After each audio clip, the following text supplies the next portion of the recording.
Welcome to Ovation. In this video, we'll look at multiplayer scenarios. We can start a multiplayer session through monitor mode or right through the headset, and then have multiple people join us using headsets or monitor mode on the computer. So in this case, I'll start our multiplayer session using monitor mode. So you can see I've logged in and I can go into the multiplayer session.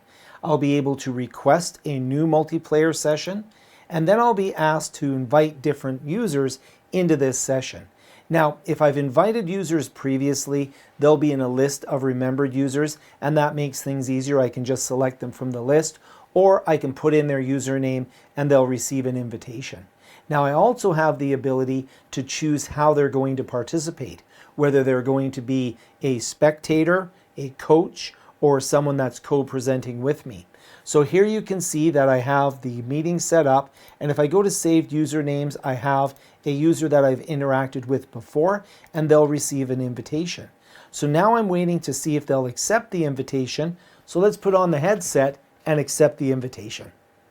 You'll see here that I've been invited into a multiplayer session, and I can also see an indicator here that the multiplayer session is active, and I can go and accept this invitation. When I accept the invitation, I will now be in the multiplayer session. Now, if I move around the room, so I'll just move over here, I can see that Frank is over here.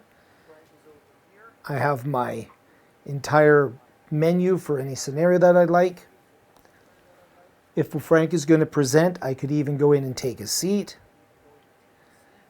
And we can go in and make modifications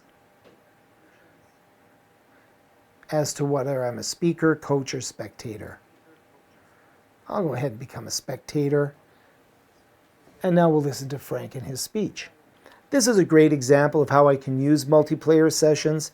This gets quite exciting if I have multiple headsets, because with multiple headsets, it's a lot of fun to have everybody in that same immersive VR environment. But of course, you might still have monitor mode. For example, if you're an instructor and you want to be able to pay attention to what's happening in VR as well as to what's happening externally in the classroom, it can be handy to have most people in VR headsets and just some people in that monitor mode. Using multiplayer mode lets everybody participate and learn at the same time. Thank you so much for watching, and we'll see you in the next video.